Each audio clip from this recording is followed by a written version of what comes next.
The Roz and Mocha Show. KiSS 92.5. Ladies and gentlemen, we welcome to the KiSS 92.5 studios and welcome to Toronto, the one and only Darren Criss. What up, man? What's going on? Thanks for playing all my original tunes. Those are some hits, bro. My Grammy hits. You gotta shout them out, man. That was actually all one song as well. I've never seen somebody sit cross-legged in one of these chairs before. I'm just feeling zen, man. You're very bendy. I'm just very comfortable. What can I say? What do you, yoga? Can you? Yeah, right now I guess. No, but do you in general? No, do you work out? I don't. I'm just that kid that always sits on stuff with my legs crossed. Wow. Thanks for making me self-conscious about it. I'll never do it again. Ever. He's like, this is the most comfortable I've ever I'm been on the in my radio entire for life. God's sakes, and now I'm self-conscious about how I'm sitting on the freaking radio. I know. How are you, brother? I'm very well. I had such an interesting journey on the way in here with Maury. I was listening to the radio outside, and I don't know if I could trust this guy who spelled like a 2-year-old. That's being nice. That's sort of the whole deal with our Maury. Yeah, I thought he was putting it on. I was like, surely you're kidding. And then on the way up in the elevator, there was a whole bunch of people waiting outside. And he was like, hey, do you guys mind waiting for the next elevator? And I was like, man, this guy's not only an idiot, he's a dick. I don't understand what is going on here. And when I asked him, and then got like 8 elevators here, and he's like making people wait. And then I asked him if I could say dick on the radio, and he said yes. He said, I don't know if I can trust you if you can't spell neighbor correctly. Anyway, so it was a fun little welcome into the room. Holy moly, brother. Glee, how long have you been on Glee now? Since the beginning? No. I joined it second season. Second season. What's strange is that I was in college, working on my degree when it was a hit on TV, and I was like, what is this show? It's silly. Did you really? Yeah, you weren't a fan? No, I didn't know it. I mean, I don't watch a whole lot of TV, and you had to have lived under a rock not to have seen something about it. I read it about in the New York Times. They were at the White House singing, and I was like, man, this has been around for one season. Did you audition for the role of Blaine? Yeah, it was just excuse me. I'm not doing so well. I just went out for it in Los Angeles. I was sort of working as a musician and as an actor, and if you play an instrument or you sing, and if you're an actor, then you kind of get thrown into the pot of you should audition for Glee. And by my estimation, I'm like, sure, man, whatever is going to get me a job. Now, when your character was introduced on the show, or for as long as you knew, were they planning on keeping your character, with the show for as long as it's been, or was your character only temporary? I have no idea. General mantra that most actors have, or artists, have to subscribe themselves to. Because you're the guy on the show that everybody loves, man. Well, I was just going to say, one learns to hope for everything and expect nothing. So for my case, I was like, okay, I'm happy to have a job for now, and then if it goes well, great. So I did not know, to answer your question, whether it was going to be long. And who are you dating in the show? On the show, well, the character now technically has broken up. Not technically, he's definitely broken up with his boyfriend, and we were sort of the male Ross and Rachel. The on again, off again. Did you find that you have to be when you first started the show ultra straight in real life with who you're dating because you play a gay guy on TV? No, not really. I don't think if this was I'm lucky to say that we live in a very different generation than we did. Do people think you're gay though?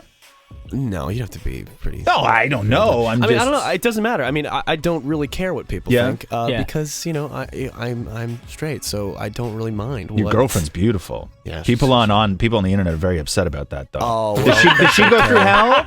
Did she go through hell? She's been through a lot of stuff. But, that's such is the life, I suppose. I didn't know I was going to be on TV when we started dating. What was the first conversation that you had with her like when people started freaking out over the fact that you were she's dating? a big girl. The fact is, we're all people who it's easier to hate than it is to love. So I think we come out on top. So you started dating her before you got Glee? Oh yeah. Oh wow. We've been together a long time. Oh, that's amazing. Yeah. So she's sort of gone through this with you then. Oh yeah, it's the worst. People are so mean, but that's just the age we live in. And, I like to say, mean people tend to be louder than nice people. Yeah. So nice people don't make the news. But it's really nice when you get to meet those nice people. Like, for example, of course. Outside of the radio station right now, you got a whole bunch of fans who've yeah. been waiting here since super early I'll this take morning. the bad with the good, and honestly, the bad isn't so bad once you get to be as blessed as I've been with this show. I wanted to ask you, people are, you can follow, whatever online gossip that you want to about stuff, but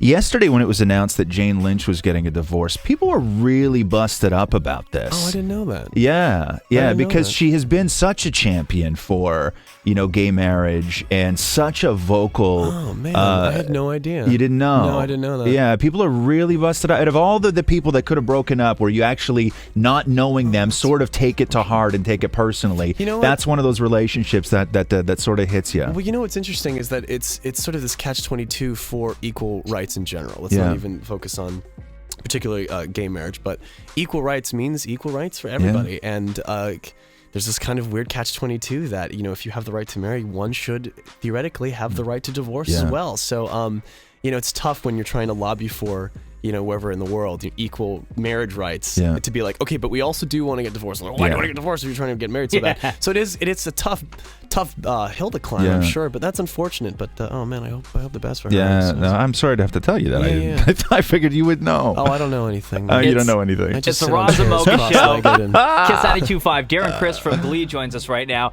Do you find that being on the show, because obviously, the people, the actors who want to be singers as well, who want to have a successful solo career on the show, is it a little bit more of a challenge to pursue your solo career outside of Glee because people still attach you so much to the television show and your character? I don't know. That's hard to know because I'm not someone that comes to my own shows. Right. I have certain hopes, but at the same time, the marquee does not say Glee. We have done Glee shows, so the people that are Glee fans will go to the Glee shows. I don't think people who are really wanting to see Blaine Anderson from Glee will come to a show that says Darren Criss. And if they really, really liked the show that much, maybe they didn't even know who Darren was. So, so no, I've never felt inhibited by it. But I've also been lucky because I started off as sort of a musician. I was in bands and I was a solo artist, and a lot of things were kind of going for me. And I'm not just being naive in saying that. I had a bit of trajectory, although small, but it was going some places. And so the creators of Glee have been very kind to have let me, continue that, and have been very considerate of that. Do you have any ideas of songs that you'd like to see performed on the show that maybe you enjoy singing yourself, that you're allowed to say to the producers, hey, listen, I love this song? Oh, yeah. They've always been kind about all of us being like, oh, man, have you heard the new so-and-so track? Or, I'm the guy that tends to bring a lot of the more obscure songs to the table, and they've been really cool about it. And but I love...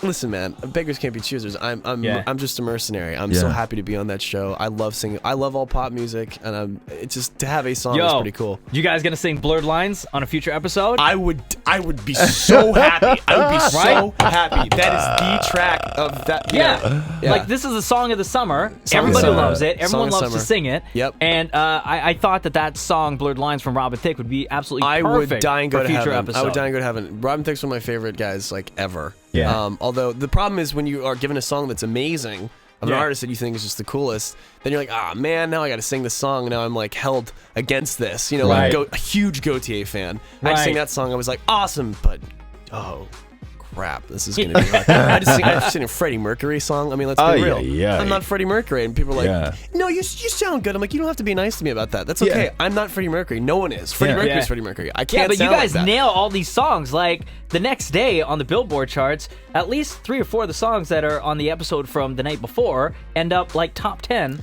Well, our moms and dads and family members tend to buy a lot of copies.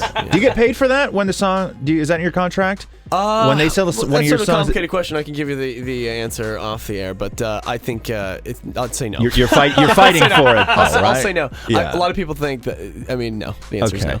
That sucks. That's all right. Darren Criss from Glee. Thank you so much for joining us. I mean, it's like air miles. Let's just say that. No, I hear you. The show is at the world famous Phoenix Concert Theater. Very excited which about that. Is a fantastic venue. I used to get drunk and dance there in my younger days. Oh, cool. Let's hope that happens again tonight. It will. Before we let you go, for everybody who's listening outside on the street or on the radio or around the world online right now, you just want to say something quickly to your fans? Yeah. Hey, guys. Thanks for supporting this tour. I mean, we sold out pretty quick, which is pretty insano, and I hope you guys can enjoy it. And, I don't know. I'm just so thrilled that people are so supportive. All the cliched stuff the fans say, it's really great to have fans out there, always want to give 100%. But I mean it. I really do. So thanks, guys. I hope I live up to your support. Amazing. Darren Criss, anytime you are in Toronto, you are always more than welcome to join us on the Roz Mocha Show. Thank you so much Maybe for I can joining spell us today. stuff correctly. The Roz and Mocha Show. KiSS 92.5.